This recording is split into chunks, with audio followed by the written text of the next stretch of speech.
الحمد لله والصلاة والسلام على رسول الله وعلى آله والصحابة وبعد السلام عليكم ورحمة الله وبركاته. إذن بعد المقدمة ندخل اليوم في القاعدة الأولى من قواعد العبودية بعنوان الرسل كلهم لم يدعوا إلا لتوحيد الألوهية. الرسل كلهم لم يدعوا إلا لتوحيد الألوهية. Après donc l'introduction dans laquelle nous avons évoqué des généralités sur l'asservissement à Allah et dans laquelle également nous avons défini l'adoration, nous abordons donc la première règle relative à l'asservissement à Allah, intitulée « Tous les messagers n'ont fait qu'inviter à l'adoration exclusive d'Allah ». Tous les messagers n'ont fait qu'inviter à l'adoration exclusive d'Allah. اعلم وفقنا الله وإياك لما يحبه ويرضى أن التوحيد لغة مصدر الفعل وحد يوحد توحيدا أي جعل الشيء واحدا، ومنه قولهم يعني قول العرب وحد البلدة أي جعلها واحدة تحت حاكم واحد. واصطلاحا هو إفراد الله تبارك وتعالى في ألوهيته وربوبيته وأسمائه وصفاته. ومن هنا نعرف أن أقسام التوحيد ثلاثة: توحيد الألوهية، توحيد الربوبية، توحيد الأسماء والصفات. وبعضهم يجعلها قسمين فقط، قال توحيد القصد والطلب، وقال توحيد المعرفة والإثبات. Tous les messagers n'ont fait qu'inviter à l'adoration exclusive d'Allah. Ici, il y a un terme technique qu'on appelle Tawhid al-Uluhiyya. Le respect de l'unicité d'Allah dans son droit à l'adoration. Le respect de l'unicité d'Allah dans son droit à l'adoration. Il faut savoir que dans sa portée linguistique, le terme de Tawhid signifie unifier, mettre en un. Il signifie dans sa portée linguistique unifier, mettre en un. Et dans sa portée juridique, il s'agit donc de singulariser Allah par sa qualité de divinité tout d'abord. Singulariser Allah par sa qualité de Seigneur ensuite, et enfin respecter le caractère inimitable, inégalable des noms et des attributs d'Allah.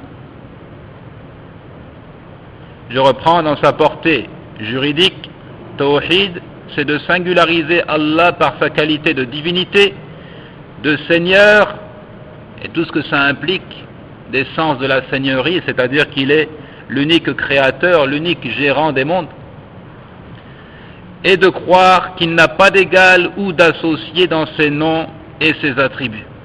Nous sommes donc face à un classement trinitaire. 3 catégories ici.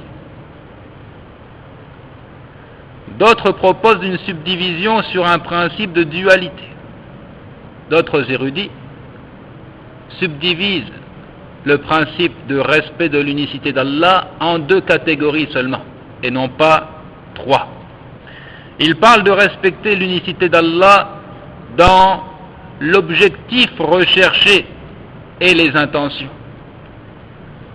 Respecter l'unicité d'Allah dans l'objectif recherché, entendez par là, recherché par l'individu, et dans ses intentions. Et en réalité, cela correspond à ce que nous avions nommé au préalable respect de l'unicité d'Allah dans son droit à l'adoration.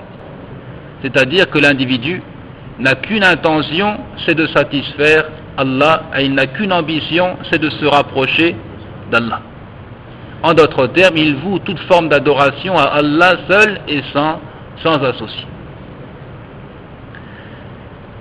Et puis il parle aussi de respect de l'unicité d'Allah dans la connaissance et la confirmation des noms et des attributs. connaissance et confirmation, c'est-à-dire prendre connaissance et confirmer tout ce qu'Allah a confirmé pour lui-même de noms et d'attributs. Donc ce qui correspond aux deux autres catégories du tawhid, ce qui implique la seigneurie, ce qui implique les noms et les attributs. Pourquoi donc cette différence d'approche? Parce que ce classement est en réalité le fruit d'une réflexion. Il n'y a pas un texte qui nous dit de manière explicite le tawhid se subdivise en 3 catégories ou encore le tawhid se subdivise en 2 catégories. Mais c'est plutôt suite à une réflexion, suite à un passage en revue des textes de la révélation, suite à une analyse poussée du Coran et de la Sunna, que les érudits en sont venus à la conclusion que respecter l'unicité d'Allah, c'est, comme nous l'avons dit, respecter l'unicité d'Allah dans sa qualité de divinité, de Seigneur, et respecter son caractère inimitable, inégalable dans ses noms et ses attributs. Ce qu'on appelle al-istiqra, passage en revue des textes révélés. C'est pourquoi donc il y a cette différence d'approche, parce que ce n'est pas quelque chose de dicté par le texte révélé, mais c'est encore une fois le fruit d'une réflexion, un effort de compréhension de la part des érudits. قال إذا علمت هذا فاعلم أن التوحيد الربوبية أمر مركوز في الفطر لا يحتاج إلى تقرير وإنما يحتاج إلى تذكير. لا يحتاج إلى تقرير وإنما يحتاج إلى تذكير، وذلك لقوله تعالى في الحديث القدسي وإني خلقت عبادي حنفاء كلهم فجاءتهم الشياطين فاجتلتهم عن دينهم. وقوله صلى الله عليه وسلم ما من مولود إلا ويولد على الفطرة ما من مولود إلا ويولد على الفطرة فأبواه يهودانه أو يمجسانه أو ينصرانه. قال ولم يقل يمسلمانه أي يجعلانه مسلما لأنه مسلم بالأصالة بالأصالة. ولذلك أجمعت كلمة علماء أهل السنة والجماعة إلا من شذ منهم والذين لا يلتفت إلى قولهم أن أولاد المؤمنين معهم في الجنة. Si tu comprends cela, si tu comprends cette classification, sache que l'unicité d'Allah dans sa seigneurie est une affaire évidente. Croire qu'il n'y a qu'un seul créateur, croire qu'il n'y a qu'un seul gérant dans cet univers, c'est une affaire évidente, inscrite dans la nature originellement accordée à l'homme.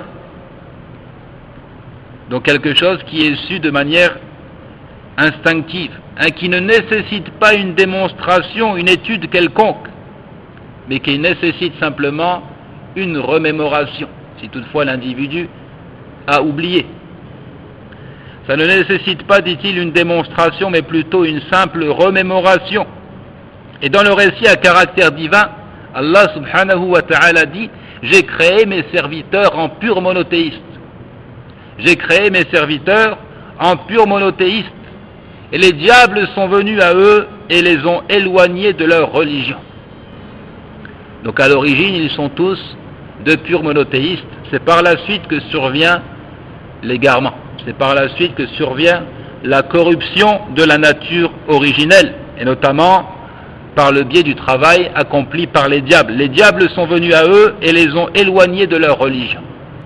Hunafa, Allah nous a créé Hunafa. Hunafa, c'est le pluriel de Hanif. Hanif, bima'na ma'il. Dans sa portée linguistique, ça signifie celui qui penche. Ma'il, celui qui penche. Et c'est de cette manière qu'il a décrit son serviteur et son intime, Abraham, Hanifan muslima. Il était un véritable monothéiste, un serviteur soumis à Allah. Ma'il, il pense, c'est-à-dire que à un moment donné de son existence, il a abandonné la voie et la religion de ses ancêtres pour s'intéresser au pur monothéisme. مال من الشرك إلى التوحيد فهو حنيف. J'ai créé mes serviteurs en purs monothéistes, et les diables sont venus à eux et les ont éloignés de leur religion. Et dans la parole du messager sallallahu alayhi wa sallam, tout nouveau-né vient au monde sur la nature qu'Allah lui a originellement donnée. Alors, ses parents, soit le judaïsme, soit le christianisme, ou encore font de lui un zoroastrien. Le zoroastrianisme, c'est la religion des Perses. L'empire perse ne peut pas être passé sous silence à l'époque. C'est une superpuissance à l'époque du prophète alayhi salatu wassalam. Et leur religion occupe une place importante. Il dit donc, soit ses parents le judaïsent, soit ils le christianisent, ou bien ils font de lui un zoroastrien. Mais ça, ce n'est pas la nature sur laquelle Allah avait créé les hommes. Le christianisme, le judaïsme et toute autre religion qui n'est pas l'islam s'oppose à la nature originelle et s'oppose au principe de pur monothéisme. Quelle est cette nature qu'Allah a originellement donnée aux hommes?